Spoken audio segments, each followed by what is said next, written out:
Pernah nggak sih kalian tuh ngerasa belajar itu capek banget? Dari pagi sampai sore sekolah, tugas numpuk, ujian kayak yang nggak ada habisnya. Tapi di tengah semua itu, kita kadang lupa nanya ke diri kita sendiri. Sebenarnya kita belajar buat apa sih? Cuman biar dapat nilai bagus? Biar dapat ranking? Atau bikin orang tua kita bangga?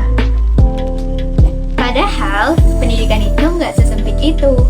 Ada sesuatu yang lebih bermakna dan lebih berharga daripada sekedar angka-angka tersebut. Dan hari ini aku mau ngajakin kalian ngobrol santai tentang pendidikan yang memerdekakan, tentang belajar yang bikin kita jadi manusia seutuhnya, bukan cuman mesin penghafal materi. Tapi sebelum itu, kenalin dulu. Perkenalkan, nama aku Cindy Nuralivia, seorang mahasiswa jurusan Pendidikan Bahasa Inggris di Universitas Muhammadiyah Jember. Aku suka banget belajar tentang pendidikan, karena menurut aku pendidikan itu bukan cuman buat pinter di kepala, tapi juga buat ngebentuk hati dan sikap kita sebagai manusia. Nah, di video ini aku nggak akan cuman bacain teori aja. Aku mau ngajak kalian jalan-jalan ke pemikiran seorang tokoh keren yang kita kenal sebagai Bapak Pendidikan Indonesia, yaitu Ki Hajar Dewantara.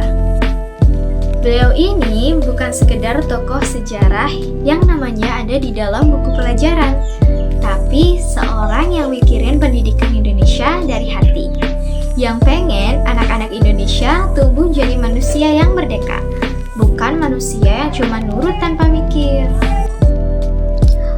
Perjuangan melawan penjajah tidak melulu menggunakan dengan senjata. Itulah yang dicontohkan oleh Ki Hajar Dewantara, Bapak Pendidikan di Indonesia. Beliau lahir pada tanggal 2 Mei 1889.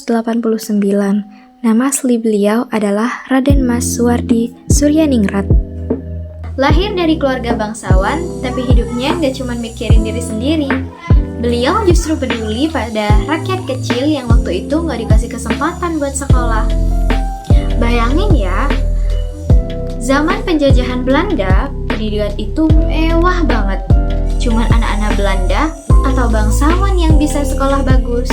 Anak-anak rakyat biasa, ya udah kerja kasar, gak ada harapan buat maju.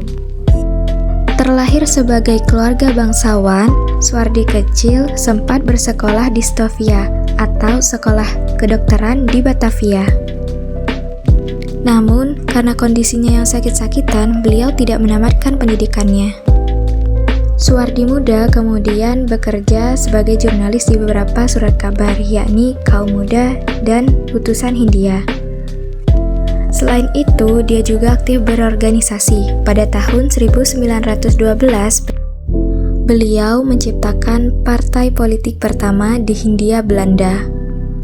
Kritiknya pada pemerintahan kolonial pada tulisan "Seandainya Aku Seorang Belanda" membuat Suwardi diasingkan ke Belanda bersama kedua temannya. Masa pengasingan Suwardi digunakan untuk mendalami pendidikan dan pengajaran, dan selama itu pula jiwa patriotisme mulai terasa dan terus berkembang untuk memajukan negara Indonesia. Lalu, 3 tahun berselang, tepat pada tanggal 3 Juli 1922, beliau kembali ke Indonesia dan mendirikan sekolah yang bernama Taman Siswa di Yogyakarta. Sekolah ini bertujuan untuk memberikan dan kesempatan dan hak yang sama untuk seluruh orang Indonesia untuk mengenyam pendidikan. Bukan sekedar sekolah biasa, tapi sekolah yang ngajarin anak-anak untuk berani berpikir sendiri, bertanggung jawab atas hidupnya, dan menghargai sesama manusia. Di Taman Siswa, belajar itu bukan cuma duduk diam dan dengerin guru, tapi belajar sambil bermain, berdiskusi, bertanya, dan mencari jawaban bareng-bareng. Buat Ki Hajar, pendidikan itu bukan soal suruh dan patuh, tapi soal menghadapi anak-anak supaya tumbuh jadi pribadi yang merdeka.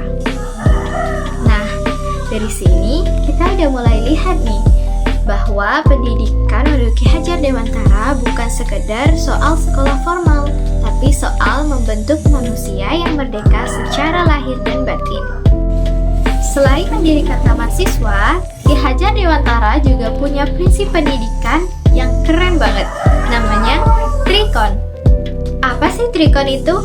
Trikon adalah 3 prinsip dasar yang harus ada di dalam pendidikan, yaitu yang pertama, kontinuitas, atau dalam bahasa Inggrisnya, continuity. Jadi, pendidikan itu harus berkelanjutan. Belajar nggak cuman berhenti pas lulus sekolah, kita belajar seumur hidup. Setiap pengalaman hidup adalah pelajaran yang berharga. Dan yang kedua, ada konkret atau bahasa Inggrisnya concentricity. Belajar itu dimulai dari hal-hal yang konkret dan yang dekat sama kehidupan kita sehari-hari. Misalnya, sebelum belajar tentang ekosistem, kita lihat dulu taman di sekitar kita, tentang lingkungan dan halaman di sekolah kita. Belajar tuh nggak selalu dari teori yang rumit, dari hal-hal nyata yang kita alami pun bisa. Dan yang ketiga ada konsentris, atau bahasa Inggrisnya convergence. Pendidikan itu harus selaras dengan zaman dan budaya kita. Kita boleh belajar menggunakan teknologi modern, tapi jangan sampai lupa dengan budaya kita sendiri. Jangan sampai kita pintar teknologi, tapi nggak ngerti sopan santun. Atau lupa cara hidup gotong royong yang jadi ciri khas bangsa Indonesia. Ki Hajar juga memperkenalkan sistem Among. Among itu artinya ngemong atau mendampingi. Dalam sistem Among, guru atau pamong itu bukan orang yang nyuruh-nyuruh murid, tapi orang yang membimbing dan menjaga anak-anak supaya tumbuh dengan alami. Sistem Among punya 3 prinsip penting. Yang pertama, ingarso sung tulaudo, jika di depan memberikan contoh. Dan yang kedua, ingmadio mangun karso, yang di tengah membangun semangat. Dan yang ketiga, keguri handayani, di belakang memberikan dogongan. Jadi, guru itu kadang ada di depan, kadang ada di tengah, dan kadang juga ada di belakang.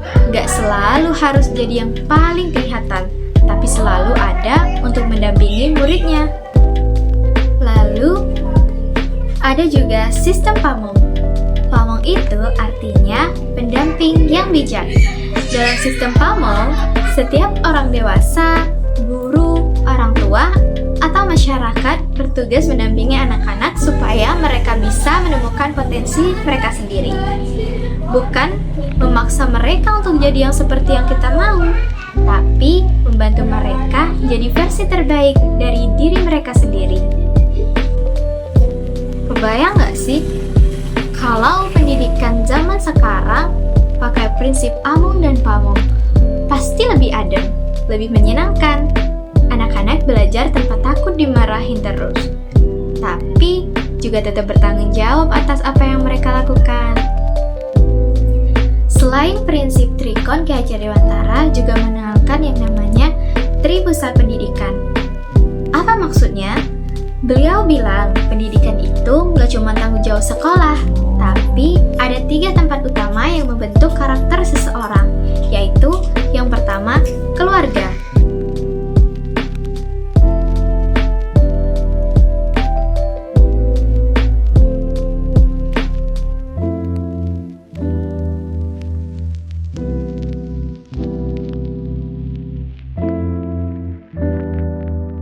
Tempat pertama dan utama kita belajar.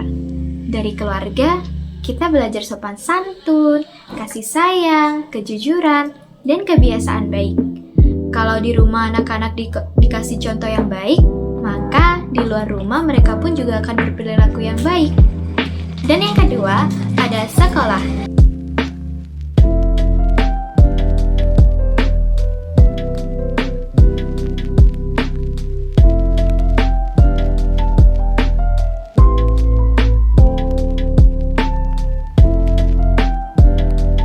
Di sekolah, kita belajar ilmu pengetahuan dan keterampilan.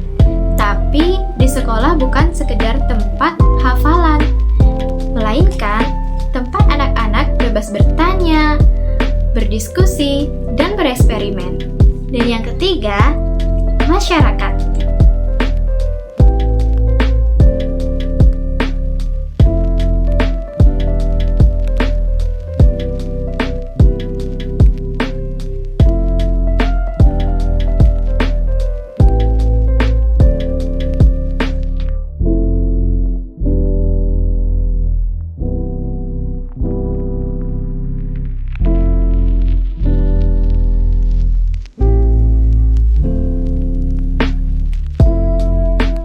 Di masyarakat, kita belajar hidup bersama dengan orang lain, belajar menghormati yang berbeda pendapat, dan belajar tanggung jawab atas lingkungan, dan belajar ikut membantu kebaikan bersama.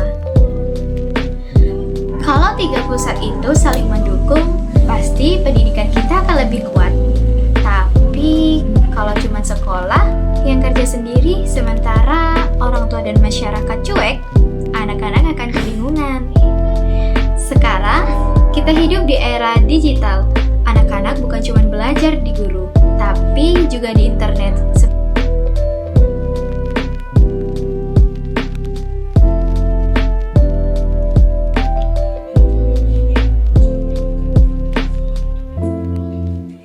Seperti TikTok, YouTube, ataupun Instagram. Ki Hajar Dewantara pernah bilang, pendidikan itu harus sesuai dengan kodrat zaman. Zaman berubah, caranya pun berubah. Tapi nilai-nilai dasar kayak kejujuran, tanggung jawab, dan empati itu harus tetap kita pegang.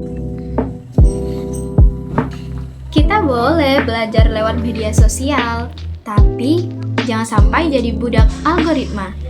Kita boleh belajar dengan teknologi, tapi jangan lupa untuk jadi manusia yang peduli sama sekitar. Kalau aku pribadi, aku juga masih belajar dan terus belajar. Kadang aku juga ngerasa capek buat sekolah. Bingung, kenapa sih aku harus belajar ini? Kayaknya ini nggak perlu buat hidupku.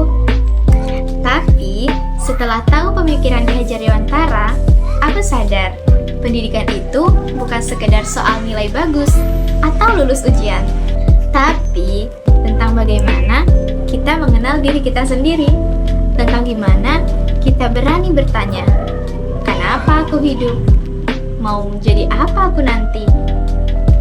Dan tentang gimana kita bisa bermanfaat buat orang lain, walaupun itu hal kecil.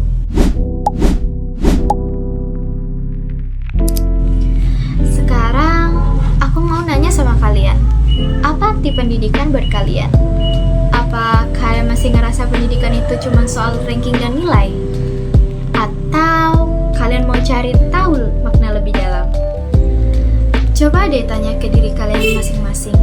Selama aku hidup, apa yang paling berharga yang pernah aku pelajari? Bukan dari guru, bukan dari buku, tapi dari hidup kalian sendiri.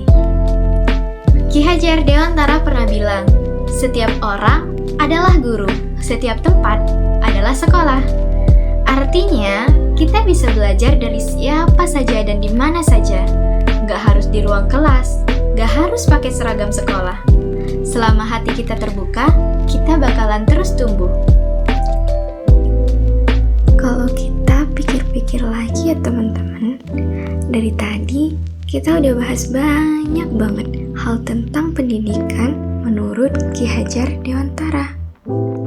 Tapi sebenarnya semua itu bisa kita simpulkan dalam satu kalimat yang sederhana, yaitu pendidikan itu untuk memerdekakan manusia, bukan untuk menakuti, bukan untuk menekan, bukan untuk membuat orang jadi sama semua, tapi untuk membebaskan mereka supaya jadi versi terbaik dari diri mereka sendiri.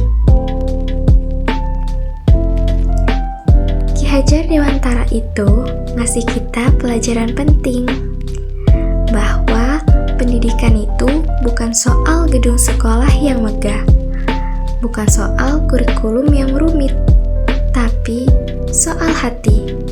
Bagaimana hati seorang guru bisa membimbing anak-anaknya, dan bagaimana hati seorang murid bisa tumbuh berkembang dengan bahagia.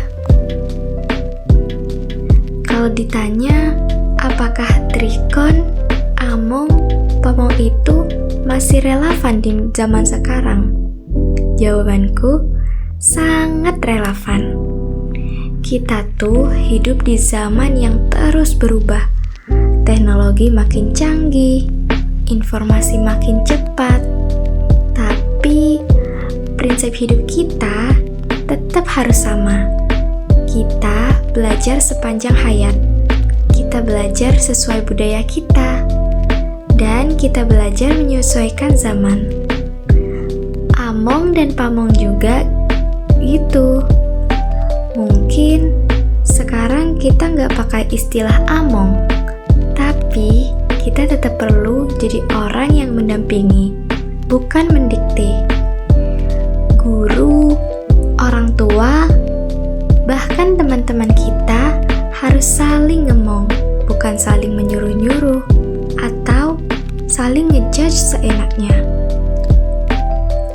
Sekarang, belajar tuh nggak cuma di kelas. Kita belajar dari YouTube, TikTok, podcast, atau buku digital, dan masih banyak lagi. Tapi, pertanyaannya, kita belajar buat apa sih? Cuman sekadar ngikutin tren? Atau benar-benar nambahin makna hidup kita? Jangan sampai teknologi bikin kita kehilangan hati. Kita boleh modern, tapi jangan lupa nilai-nilai sederhana, kayak saling menghargai, saling membantu, dan saling mendukung. Aku sendiri masih belajar, masih sering salah, masih suka males ngerjain tugas. Tapi aku sadar, belajar itu nggak pernah selesai. Bahkan nanti kalau udah lulus kuliah, kita tetap harus belajar jadi orang baik, belajar menghadapi masalah, dan belajar hidup. Semoga apa yang kuceritakan hari ini, walaupun masih jauh dari sempurna, bisa jadi pengingat kecil buat kita semua. Bahwa pendidikan itu bukan hanya soal ijazah dan nilai, tapi soal bagaimana kita menjalani hidup dengan hati yang merdeka. Hati gak terikat oleh rasa takut gagal, gak terpenjara oleh kata orang lain, dan gak berhenti bermimpi walaupun jalannya susah.